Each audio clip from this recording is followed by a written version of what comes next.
Welcome to Impact on Ohio, the series where we highlight Ohio leaders from the State House to the U.S. Capitol. We sit down with dedicated public servants to tackle the issues that matter most to Ohio businesses. Brought to you by the Ohio Chamber of Commerce, the state's leading business advocate. We aggressively champion free enterprise, economic competitiveness, and growth for the benefit of all Ohioans. Stay tuned for insightful conversations that will shape the future of Ohio's business landscape. Get ready for Impact on Ohio, where business meets leadership, because Ohio's success is everyone's success. Hi, I'm Steve Stivers, President and CEO of the Ohio Chamber of Commerce. Thanks for tuning in to our Impact on Ohio video series, where we sit down with key leaders from Ohio. Today, I'm joined by Ohio's Secretary of State, Frank LaRose. Secretary, thanks for being here. Great to be back at the Chamber. It's great to have you here. Can you talk a little bit about your journey and how you came to public life and ultimately became Ohio's Secretary of State? Lifelong Ohioan. I grew up in Summit County. Had some formative experiences growing up. I was a member of a Boy Scout troop. My Boy Scout leader was my hero and mentor. World War II veteran, Normandy invasion, OSS veteran, like concentration camp liberator, just this incredible guy. Those were the stories I got to hear around the campfire at Boy Scout camp. So that inspired me to, when I left high school, to sign up for the Army. I left for basic training just a few weeks after that.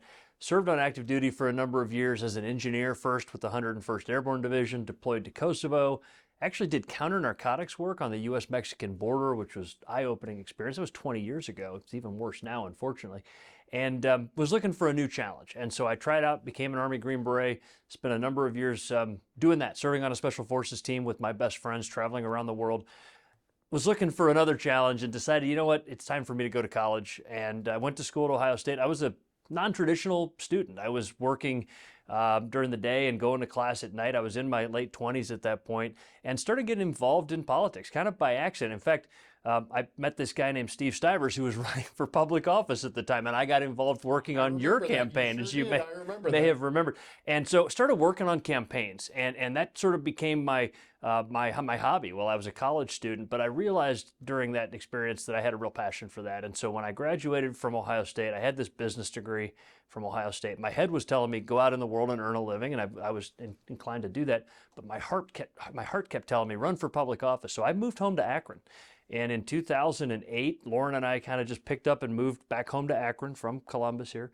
And I ran for the state Senate, ran in a district most people thought a Republican couldn't win, but I was able to be successful, served for 8 years in the state Senate, built a reputation as the go-to guy on election integrity issues. That was really the thing that I specialized in. And so as a result of that, when our now Lieutenant Governor, John Husted, was term limited in 2018, I ran to replace him. And since then, I've been working to make it easy to vote and hard to cheat, to make it easy to start a business in Ohio, which is something that we've really focused on. Proud to say we've had more new small businesses start during the 5 years that I've been Secretary of State than ever in our state's history. And of course, with less than 60 days before a presidential election, we're making sure that Ohio is going to be ready for November once again. And maintaining that balance between easy to vote and hard to cheat. You don't have to pick one or the other. We're going to give you both convenience and security. And that's something that we're proud of. And as you heard me say when we were talking before we started here, I'm also still serving as a reservist in the Army. I love it. At 45 years old, I'm kind of the old Green Beret at this point in my unit, but I can still keep up with the young guys. And I spent a few weeks down at Fort Bragg this summer and really had a good time doing that. That's great. Sounds like it's been an exciting journey. So we are in the last 60 days of an election here, and you talked a little bit. Can you maybe go into detail of what you're doing to make sure that this year's election is both secure and accessible to all Ohioans that are registered to vote? It should come as no surprise that the two states that are really thought of nationally as the example for how to do this are Ohio and Florida. Why is that? Well, for 2 decades, these are two states that have been in the national spotlight. As a result of that, we've passed good laws. Some of that you worked on when you were in the state legislature. We've built this cadre of highly trained professionals at our county boards of elections that really take this work seriously. It's a bipartisan team, half Democratic and half Republican, working at each county board. They're required to do continuing education training and really the best in the business. But we've also managed to strike that balance between easy to vote and hard to cheat. Again, that's my responsibility. There's plenty of activist groups out there that focus on making elections more convenient. That's fine. There's plenty of activist groups out there that focus on making elections more secure. That's fine. I don't get the luxury of focusing on just one or the other exclusively. My job is to strike that balance, and we've done that in Ohio. And that's why, again, I'm actually heading to D.C. tomorrow to testify in front of the House Admin Committee in Congress, because other states look to Ohio as the gold standard for making it both easy to vote and hard to cheat, and that's what we're going to continue doing. Also, elections administration, it's a huge logistical undertaking. People miss this because for them it's a very individualized experience. They show up at their community center, their high school gymnasium, they cast their ballot, they watch the results come across the bottom of the screen on election night. We've almost made it look too easy, right? That's the mark of a professional. You make something look really easy. Well, it's a huge undertaking. Think about 4,000 polling locations, 30,000 poll workers, thousands of machines, millions of pieces of paper. All of that has to tick along very smoothly. We do that. We recruit those poll workers. We're leading the nation in many cases on making sure that we have not only the required bare minimum, but also that we have extra. And yeah, we enforce the law. We take dead people off the voter rolls. I don't apologize for that. We check IDs. Again, that's the law. We make sure only citizens can be registered to vote. And in fact, when we find people that aren't supposed to be on the voter rolls, we remove them. And then we refer them for prosecution. The good news is voter fraud is rare, but the way that we keep it rare is by enforcing our laws. This year alone, I've found 600 non-citizens on the voter rolls. We removed them and we referred them for prosecution. 600 out of 8 million, it's a small number. But I've heard people say, well, if it's such a small number, why bother? That's a foolish way of thinking. It's like, saying, well, carjackings are rare in my neighborhood, but that doesn't mean that when one occurs, the police shouldn't investigate it and find the bad guy. We make sure that we keep voter fraud rare by enforcing our laws, and that's exactly what my team does. Great job. Well, let's dig in behind the curtain a little bit and talk about the cybersecurity that you do to make sure that nobody can interfere with our election through the internet. I know that you've got a very sophisticated cyber protection system that you engage in. When I came in to this office in 2019, what I found is there had been a lot of studies done by cybersecurity firms saying, should do this, should do that. And I said, it's time that we move to the implementation phase. There don't need to be any more studies. We know what needs to be done. It's just the hard work of actually getting it done. And it's not just the Ohio Secretary of State's office. It's 88 boards of elections that reflect the diversity of Ohio. As you know, here in Franklin County, we've got a board of elections with 100 plus employees with their own cybersecurity staff, their own IT staff. But we've also got boards of elections where it's two ladies that work in the courthouse basement. One's a D and one's an R. They've been doing it for years, and they don't have cybersecurity experience. So we worked through a series of what we called our security directives. It's a checklist, right? Like a pilot follows her pre-flight checklist before she takes off. We put these checklists in place for our county boards of elections, and we did that on year 1, year 2, and over the last 5 years, we've built on that. Now, well, it's not me speaking, it's the U.S. Department of Homeland Security. The U.S. Department of Homeland Security tells other states, look at the Ohio model when it comes to cybersecurity and follow that. But it's not just the technical things that we have. Really, it's been a focus on the human firewall, right?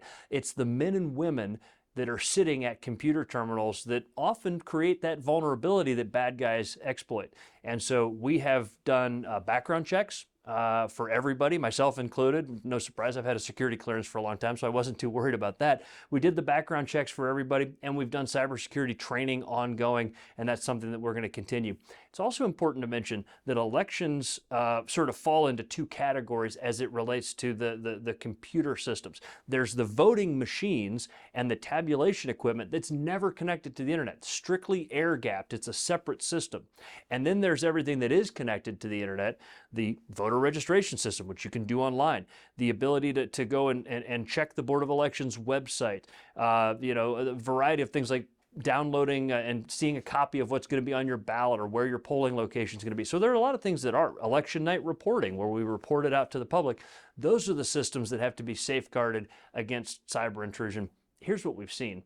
In some counties, we've seen where a major ransomware attack occurs, and every aspect of county government falls prey to that except for the Board of Elections. And that's proof that what we're doing, the network segmentation, the intrusion detectors, and this network of what we call our cyber liaisons, every county board of elections, because they don't all have the same level of experience, we've got a team of regional cyber liaisons that can go out around the state and aid these boards of elections. And it's working. Other states should follow our example. That's That's great stuff. Well, and we still talk about election day, but it's really election month with early voting and mail-in voting. Tell me what you're doing at the Secretary of State's office to make sure that early voting and mail-in voting all goes okay. I know you work with all 88 boards of elections on that too. Actually, UACAVA voting, which is overseas and military voting, begins in just a couple weeks. So our men and women in uniform, our Ohioans that are studying or working abroad, they'll be voting here in just a couple weeks. For the rest of us, it starts on October 8th. Ohio has 4 weeks of early voting. Again, demonstrably easy to vote in Ohio. We're one of only 20 states in the nation that has weekend early voting. We're one of only 5 states in the nation that has Sunday early voting. And so early voting, weekend hours, evening hours, 4 weeks of that. As you know, we mailed out an absentee ballot request form, just the form, not the ballot. It's a form to request your ballot. Every Ohio registered voter has received or will in the next couple of days receive one of those. And so early voting by absentee begins soon as well. Then, of course, election day from 6:30 a.m. until 7:30 p.m. So 3 good choices. They're all secure. They're all convenient. It's a matter of picking which one works best for you, carrying out that plan. As you know, to be an active citizen, casting a ballot is like the bare minimum requirement. You got to do it. It's easy. There's no excuse not to do it in Ohio, especially if you're a chamber member, if you're somebody that cares about the business environment in our state. You got to get out there and vote for the candidates that share your values, that support small business, that support business in Ohio, and that means being a voter. Now, if you want to take it to the next level, maybe sign up to be one of our poll workers, because we're always looking for people to be part of Election Day, or consider giving your employees a day off. I know it's always a challenge to find a great workforce and that kind of thing, but consider giving them a day off to be a poll worker. Some companies call that civic time off. We call it Give a Day for Democracy. We've had thousands of Ohio companies that have been willing to do that, and that's a great thing. So if a company did want to help their employees sign up to be poll workers, is there an easy way to do that at your website or phone your office? What's the best way to go about that? The easiest way is on the website. In fact, if you're looking for posters for your break rooms, we can ship you all that stuff. And of course, this is a completely nonpartisan thing, right? We need Republicans and Democrats in equal numbers.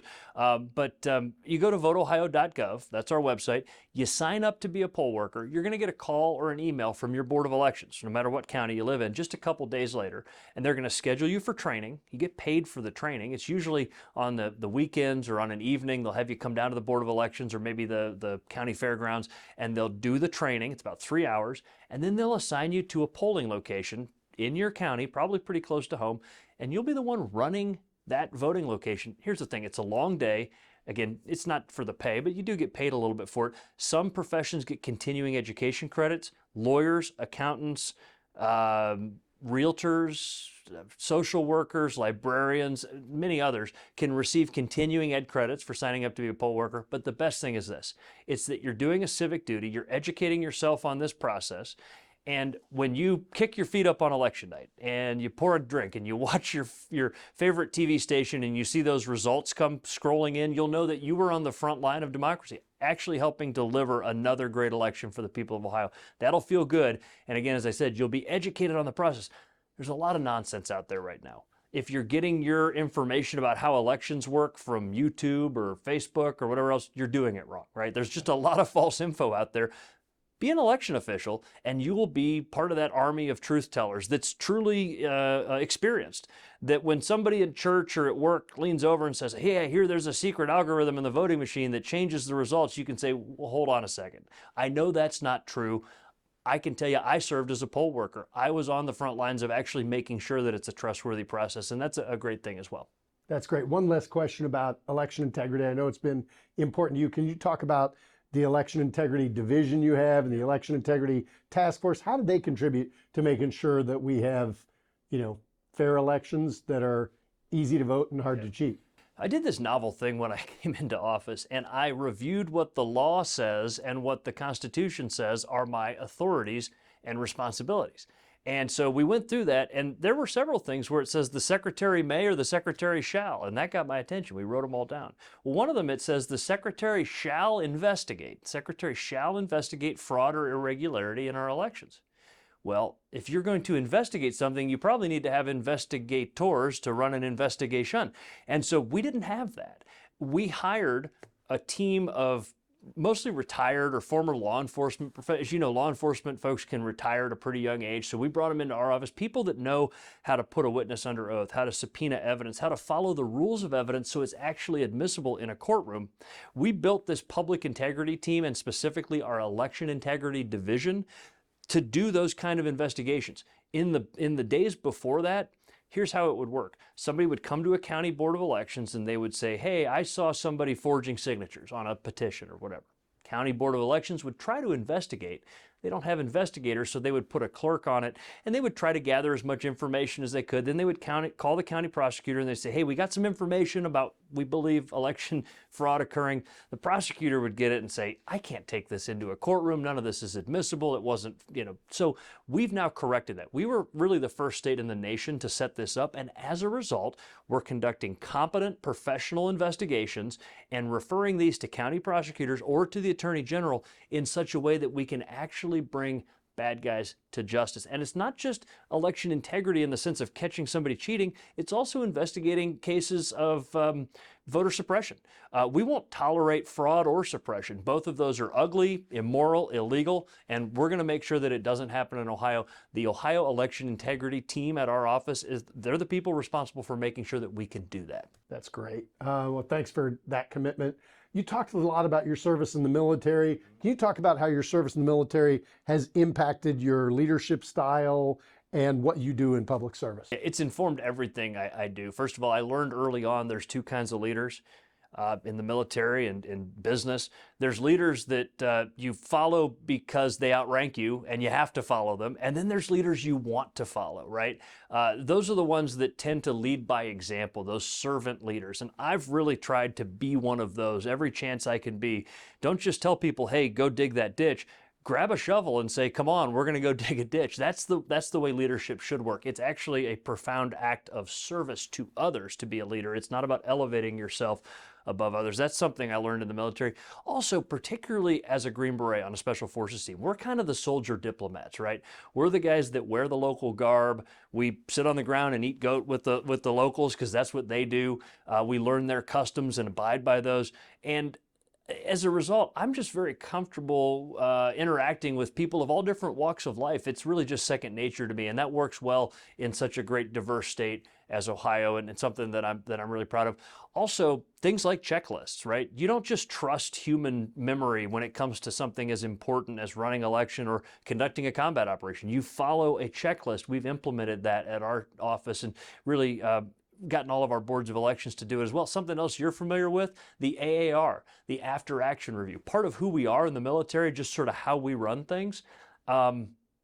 It wasn't necessarily happening. And so what I said is, in the Army, whether it's planning the family picnic in the summer or whether it's conducting a combat operation, afterwards you pause and you look at what went well and how do we keep doing that, and what went poorly and how do we make sure to fix that for the future. That sort of continuous improvement is something that I've brought to this office, and we're doing it at the boards of elections. But the final one is this. As you know, there's a culture in the military, particularly in the U.S. Army. Leaders eat last. Right?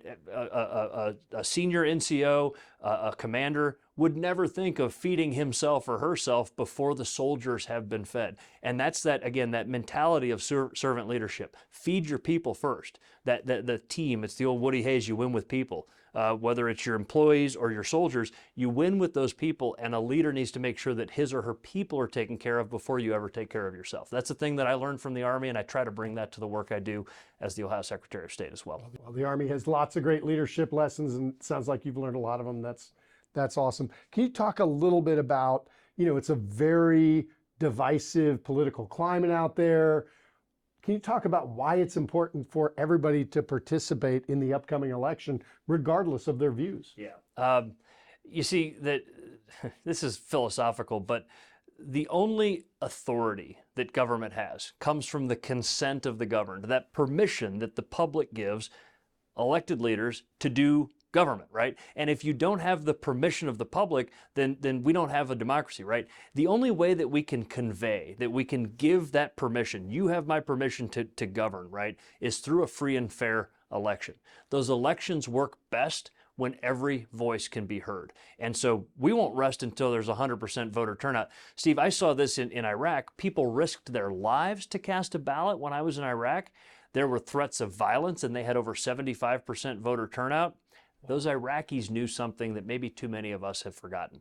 How rare and how powerful this thing is called a ballot, right? In all of human history, we've found two ways to figure out who's in charge, either through ballots or bullets, right? It's either force or democracy. And so obviously we're going to protect the power of the ballot to cast a ballot and to make your choice. And that's something that we do. But if you don't participate, then your voice isn't heard.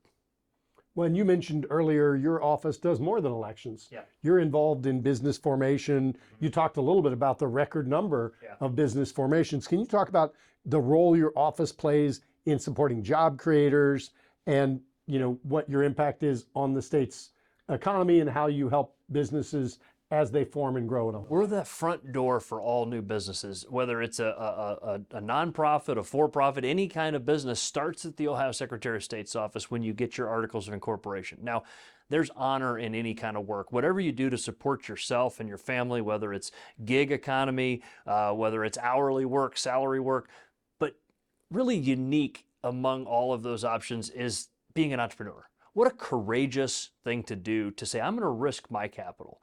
I'm going to bust my butt and actually grow this thing and maybe build something that I can pass on to my children and grandchildren. Maybe create generational wealth. What a way to raise a family, to do something truly remarkable. Well, we're here to support entrepreneurs. We make it easy to start your business. It takes just 24 hours generally to get your articles of incorporation. Compare that to other states where it takes weeks. We do it in 24 hours generally, and we pride ourselves on that. We also charge the lowest fee of any state in the Midwest, $99, right? That's amazing. And even as inflation has made everything from gasoline to groceries a lot more expensive, we've kept that price low because we believe in at least making it easy to start a business. Not easy to run one, but it's going to be easy to start a business in Ohio. We don't consider that the end of the relationship. We try to make sure that we're there to support businesses. And what I found when I came in is that, of course, it's tempting as an elected official to create a new thing and put your name on it.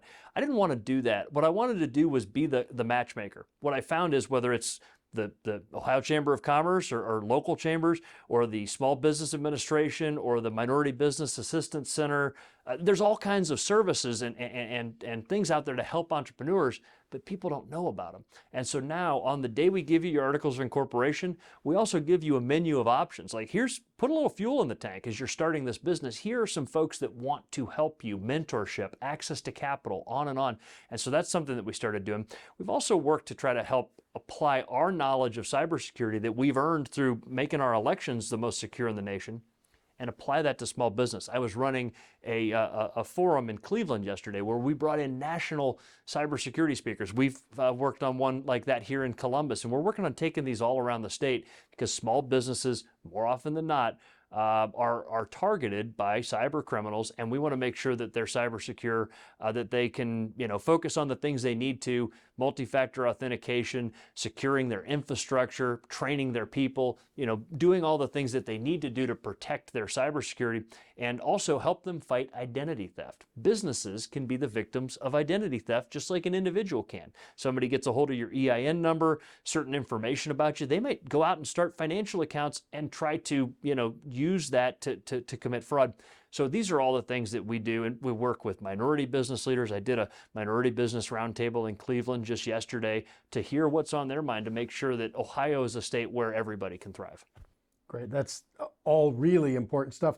One final question. Can you talk about what you think the biggest opportunities are for Ohio's future, whether it's in business formation, business development, or elections? What are you working on for the future? Yeah, well, I think Ohio's opportunities are endless because of Ohio's greatest natural resource.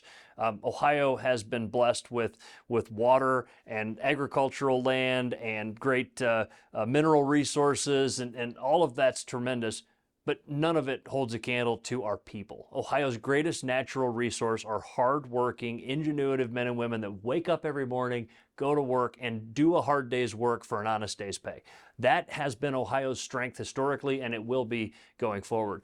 It's a matter of making sure that those men and women are prepared and trained for the in-demand jobs of the future, to make sure that they're empowered to become entrepreneurs when they choose to do that. And so those are a lot of things that we should focus on broadly as a state, and then creating the environment where business can thrive, right? It's not government's job to make business thrive. It's government's job to create that fertile ground and then get out of the way. That means low taxes, reasonable, streamlined regulations, and of course, yes, support for infrastructure, education, public safety, and those kind of things. Those things should operate efficiently, and we should get government out of the way of business. Those are the things broadly that I'd like to focus on. Specifically in our office, it's all about modernization. We are modernizing and automating as many parts of our office as we can to be the most efficient and effective Secretary of State's office in the country. That's great. Secretary LaRose, thanks for being here. Thanks for everything you're doing. Great to have you on the Impact on Ohio video series. Great to be here. Thank you. If you have an idea for the Impact on Ohio video series, email us anytime. You can also scan the QR code to take you directly to the YouTube page and watch Impact on Ohio.